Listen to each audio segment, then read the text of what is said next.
Alright guys, Paulmartinbelts back here again with a brand new video. This is going to be a detailed look at a network logo, current WWE United States Championship replica belt. This is the current version of the replica, so it doesn't actually come with a 6th plate property plate. You may be familiar with the scratch logo version of this belt. Everything's identical except for the 3 logos. And it had a 6th plate, so it's kind of this hexagonal or octagonal. Trying to figure out how many sides it had. I think it was an octagon. It was kind of this rectangular, almost octagon. It sat here. I'm not sure why the network logo version, even of the real belt, doesn't have it anymore, but that's just the case. This is the plates the replica came with. So yeah, this has been re-leathered in a TV accurate style. The plates have been moved a little bit closer together.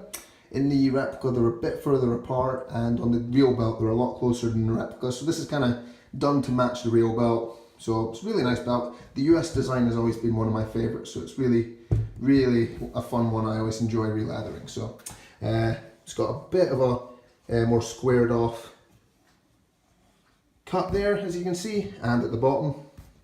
This is, again, the replica has a more kind of flowing cut, which doesn't really match the TV belt. So it kind of curves almost, and the real belt actually follows the lines of the plates, which I think is the best way to do it. So I followed it on this. So we'll get into the look at the strap. As you can see, crafted by Paul Martin. That's my signature there, and a nice snapbox design that's kind of a rarity. It's a kind of hybrid between a Midwest and a J-Mar almost. It's got the deep, wider snap spacing here. It's got the curved edge to it, and it actually has a different kind of texture on the inside. This is what the real belt has. I'm not sure exactly who made the real United States belt, but I followed a lot of I looked up a lot of photos, and I found it very interesting that it had this kind of snapbox style, which was a rare one to see. I hadn't seen that before.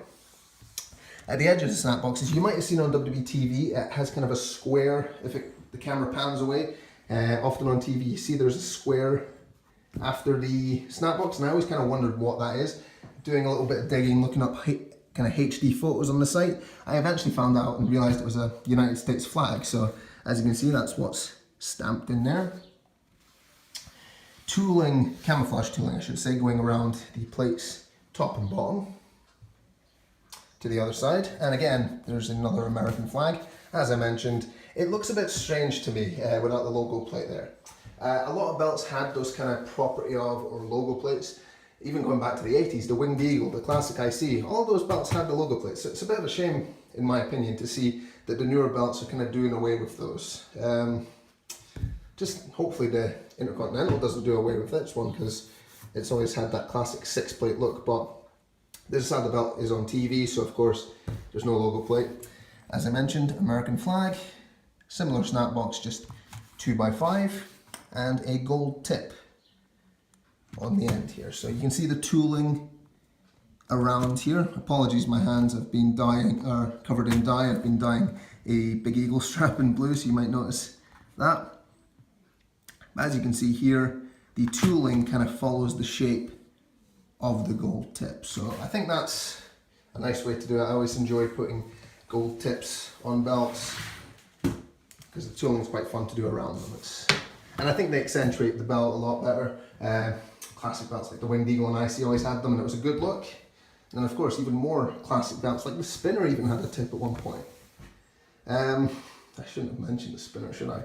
As you can see on the back, most of the screws are covered up. The owner requested that I leave the nameplate screws uncovered. This is obviously so you can replace the nameplate or change the name in the future.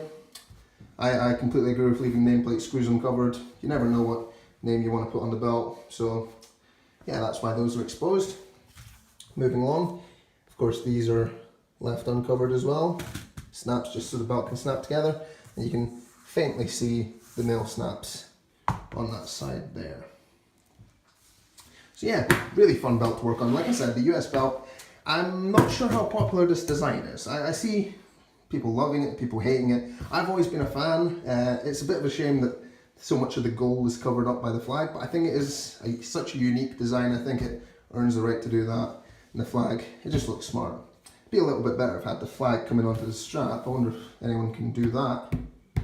Yeah. But anyway, thank you very much for watching this video. Here's a question. What's your favourite version of the United States belt? Is it this one, the WCW version, or John Cena's spinner belt version? I'm going to say this one is my favourite version. I'd probably go for the scratch logo just because it had the extra plate, but this design is probably my favourite version of the US belt. I know the WCW version was very popular, and who knows, there might be a lot of Cena fans out there. So yeah, thank you for watching. If you enjoyed this video, please comment, like and subscribe. Goodbye.